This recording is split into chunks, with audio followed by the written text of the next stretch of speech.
આપણી પાસે આજે બે મોટા કેસ છે. એક સ્વર્ગમાં બનેલી ઘટના અને બીજી એક બગીચામાં.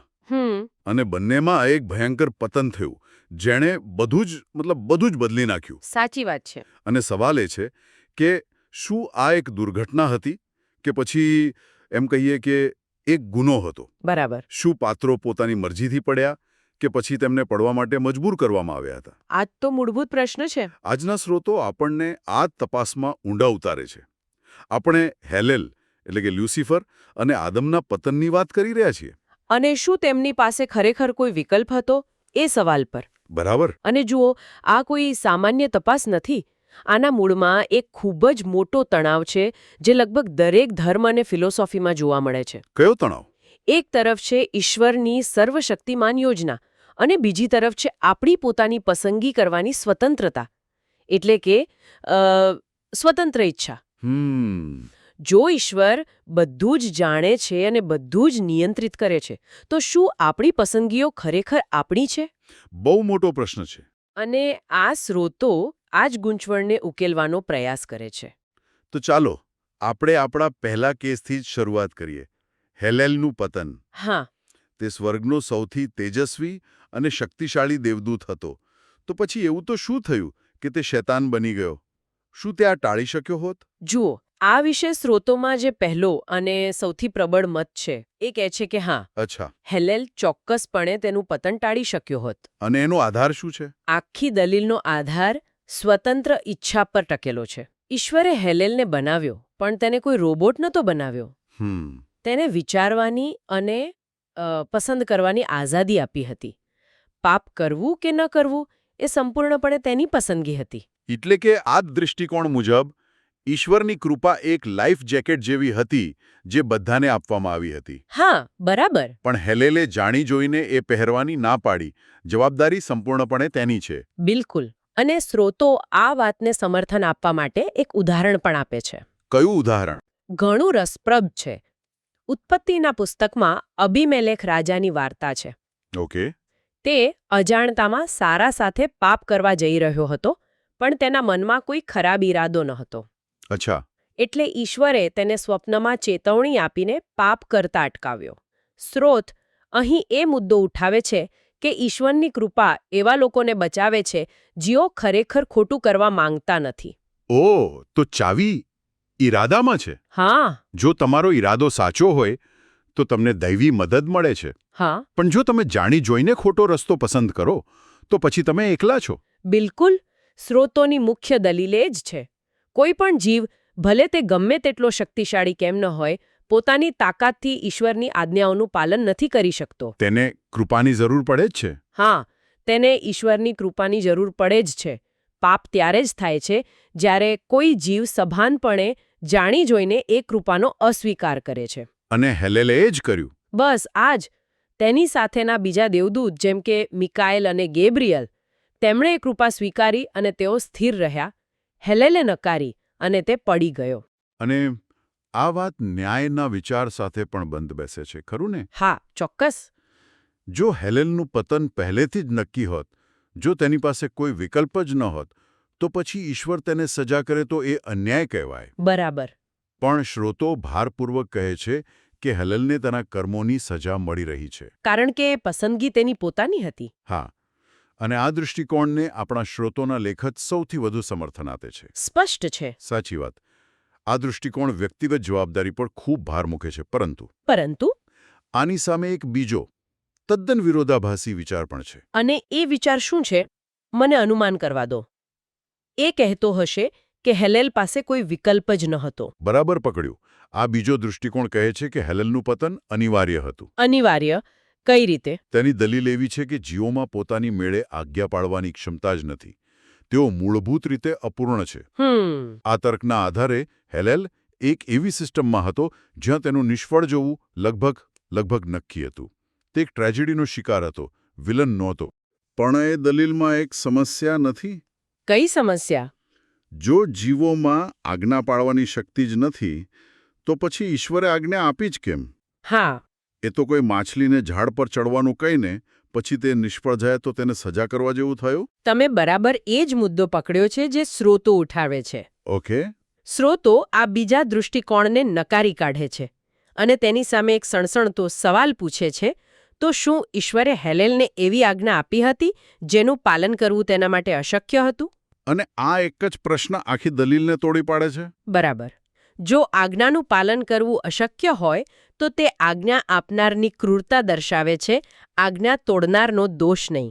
એટલે સ્રોતો સ્પષ્ટપણે કહે છે કે હેલેલનો કેસ પસંદગી દ્વારા થયેલો ગુનો હતો, નિયતિની દુર્ઘટના નહીં.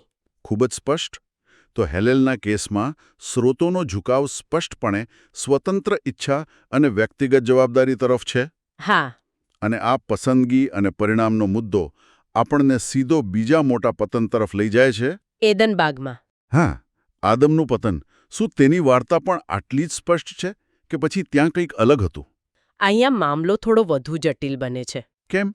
કારણ કે હેલેલ એક શક્તિશાળી દેવદૂત હતો, જ્યારે આદમ એક નવો બનેલો મનુષ્ય હતો. એટલે અહીં પણ આપણને બે દૃષ્ટિકોણ જોવા મળે છે. ઓકે.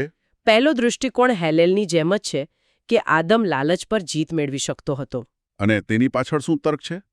તર્ક એ જ સિદ્ધાંત પર આધારિત છે કે ઈશ્વર ક્યારેય કોઈ જીવને તેની ક્ષમતા કરતાં મોટી પરીક્ષામાં નથી નાખતા. આદમને પ્રતિબંધિત ફળ ન ખાવાની આજ્ઞા મળી હતી અને તેની પાસે તે આજ્ઞા પાળવાની ક્ષમતા પણ હતી. એટલે કે જો તે ઈચ્છતો તો પાડી શકતો હતો? હા. જો તેણે શેતાનની વાત ન માની હોત અને ઈશ્વર પર વિશ્વાસ રાખ્યો હોત તો તેની સ્વતંત્ર ઈચ્છા કોઈ પણ દુઃખ કે કષ્ટ વગર પૂર્ણ થઈ હોત. અને તે અને તેના વંશજો એ બગીચામાં હંમેશા સુખેથી જીવતા હોત. બરાબર. પણ અહીં પેલો જૂનો સવાલ પાછો આવે છે, મતલબ પૂર્વજ્ઞાનનો. હા. ઈશ્વર તો બધું જ જાણે છે. શું તેમને ખબર નહોતી કે આદમ ભૂલ કરશે? જો તેમને ખબર હતી તો શું આદમ ખરેખર સ્વતંત્ર હતો? આ એક ઉત્તમ પ્રશ્ન છે અને સ્રોતો તેનો જવાબ આપે છે. શું કહે છે? તેઓ કહે છે કે હા, ઈશ્વરને આદમના પતન વિશે અગાઉથી જાણ હતી. એટલું જ નહીં. શું? તેમણે આ ભૂલ સુધારવા માટે, એટલે કે માનવજાતના ઉદ્ધાર માટે, ક્રોસ દ્વારા એક યોજના પણ બનાવી રાખી હતી. પણ અને આ પણ ખૂબ મહત્વનું છે, કોઈ ઘટના વિશે અગાઉથી જાણવું અને તે ઘટનાને થવા માટે મજબૂર કરવી એ બે તદ્દન અલગ બાબતો છે. આ જરા સમજાવો. આ થોડું અઘરું છે. ચાલો એક ઉદાહરણ લઈએ. માની લો કે આપણે કોઈ ઐતિહાસિક ઘટનાની ફિલ્મ જોઈ રહ્યા છીએ જેનું પરિણામ આપણને પહેલેથી જ ખબર છે. ઠીક છે. આપણે જાણીએ છીએ કે કોઈ રાજા યુદ્ધમાં ખોટો નિર્ણય લેશે અને હારી જશે. આપણું એ જાણવું એ રાજાને તે ક્ષણે ખોટો નિર્ણય લેવા માટે મજબૂર નથી કરતું. ના, એ તો નથી કરતું. તે સમયે તે રાજા તો પોતાની બુદ્ધિ અને ઈચ્છાથી જ નિર્ણય લઈ રહ્યો છે. ઈશ્વરનું પૂર્વજ્ઞાન કંઈક આવું જ છે. તે સમયની બહાર રહીને આખી ફિલ્મ જોઈ શકે છે, પણ પાત્રોને તેમના સંવાદો બોલવા માટે મજબૂર નથી કરતા. વાહ, આ સરખામણીથી વાત એકદમ સાફ થઈ ગઈ. તો પૂર્વજ્ઞાન હોવા છતાં અંતિમ જવાબદારી આદમની પોતાની પસંદગી જ પર રહે છે. બરાબર. અને એ પસંદગીના પરિણામો ભયંકર હતા. ખૂબ જ ગંભીર.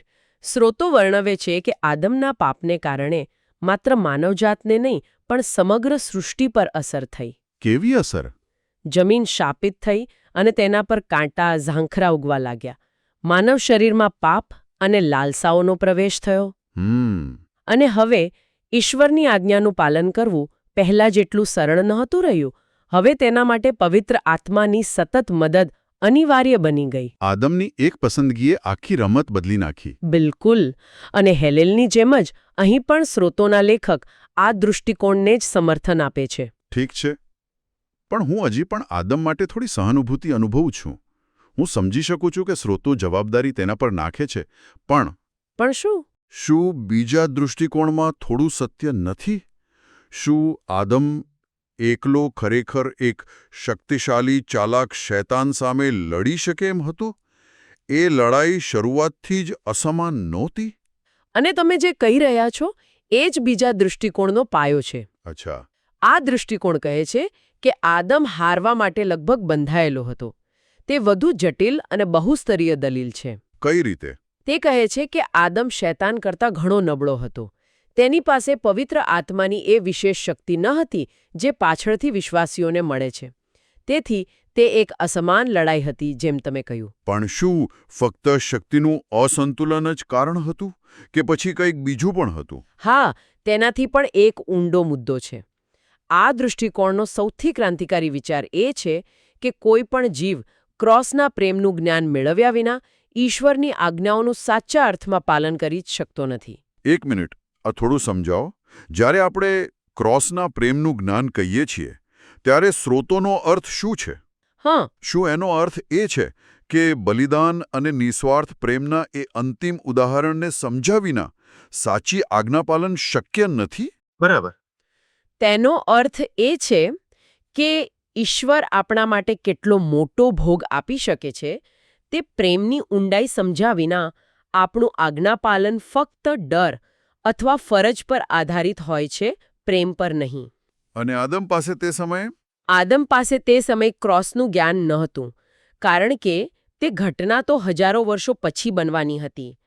આ જ્ઞાનના અભાવમાં શૈતાનની લાલચ સામે ટકી રહેવું તેના માટે લગભગ અશક્ય હતું. હવે આ મુદ્દો મને ખરેખર વિચારવા પર મજબૂર કરે છે. હા, જો ક્રોસનું જ્ઞાન જરૂરી હોય તો એનો અર્થ એવો થયો કે આદમનું પતન એક રીતે જરૂરી હતું? શું આ દૃષ્ટિકોણ એવું કહેવા માંગે છે? હા, તે એવું જ સૂચવે છે.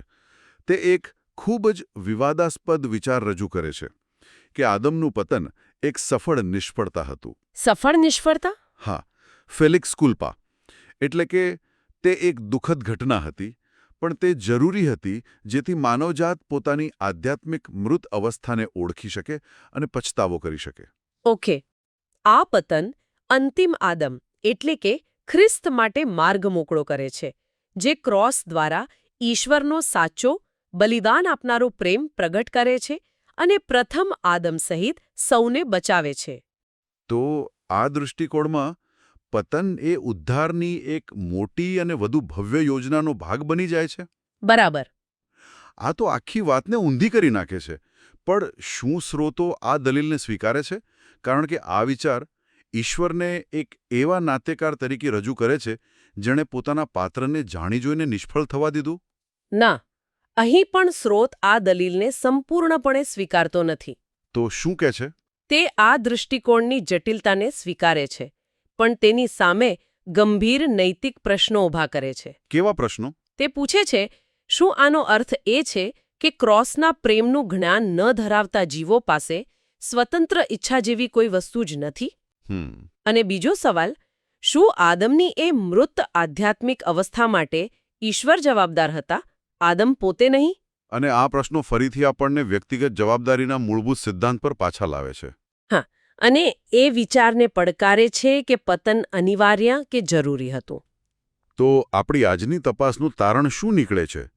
આપણે બે કેસ જોયા, હેલેન અને આદમ, અને જોયું કે સ્રોતો સ્વતંત્ર ઈચ્છા, દૈવી કૃપા અને પૂર્વ નિર્ધારણ વચ્ચેના અત્યંત નાજુક સંતુલનને શોધવાનો પ્રયાસ કરે છે. બરાબર. એક તરફ સ્રોતોનો મુખ્ય ઝુકાવ એવા મત તરફ છે કે હેલેલ અને આદમ બંને પાસે સાચી પસંદગી હતી. તેમની પાસે મદદ ઉપલબ્ધ હતી. હા, તેમની પાસે ઈશ્વરની કૃપારૂપી મદદ ઉપલબ્ધ હતી, પણ તેઓએ તેનો અસ્વીકાર કરીને પતનનો માર્ગ જાતે પસંદ કર્યો. આ દૃષ્ટિકોણમાં જવાબદારીનો તાજ સંપૂર્ણપણે તેમના માથે છે. તે એક સ્પષ્ટ કેસ છે. અને બીજી તરફ ખાસ કરીને આદમના કેસમાં એક વધુ સહાનુભૂતિપૂર્ણ દલીલ પણ છે, જે કહે છે કે પરિસ્થિતિઓ એટલી મુશ્કેલ હતી, શક્તિનું અસંતુલન, જરૂરી જ્ઞાનનો અભાવ કે પતન લગભગ અનિવાર્ય બની ગયું હતું. અને આ દૃષ્ટિકોણમાં પતને ઈશ્વરની મોટી ઉદ્ધાર યોજનાનો એક દુઃખદ પણ કદાચ આવશ્યક ભાગ બની જાય છે. બરાબર. જે આખરે માનવજાતને વધુ ઊંડા સત્ય તરફ દોરી જાય છે. અને આ જટિલતા જ આ વિષયને આટલો રસપ્રદ બનાવે છે. તે આપણને સરળ જવાબોથી આગળ વિચારવા મજબૂર કરે છે. બિલકુલ. અને આખી ચર્ચા મને એક અંતિમ વિચાર પર લાવીને મૂકી દે છે, જેના પર આપણા શ્રોતાઓ મનન કરી શકે છે. કયો વિચાર? જો ઈશ્વરની કૃપા એટલે કે તેમની મદદ આજ્ઞાપાલન માટે અનિવાર્ય હોય અને સાથે સાથે આપણને એ કૃપાને નકારવાની સ્વતંત્રતા પણ આપવામાં આવી હોય, તો શું એ નકારવાની ક્ષમતા જ સાચી સ્વતંત્ર ઈચ્છાનું કેન્દ્ર છે? વાહ! અને શું આપણી સૌથી મોટી શક્તિ એ નથી કે આપણે મદદ માંગી શકીએ, અને આપણી સૌથી મોટી નબળાઈ એ છે કે આપણે મદદને ઠુકરાવી શકીએ. આ એવા પ્રશ્નો છે જેનો જવાબ કદાચ કોઈ પુસ્તકમાં નહીં, પણ દરેક વ્યક્તિએ પોતાની શ્રદ્ધા અને તર્કની સફરમાં જાતે જ શોધવો પડે છે.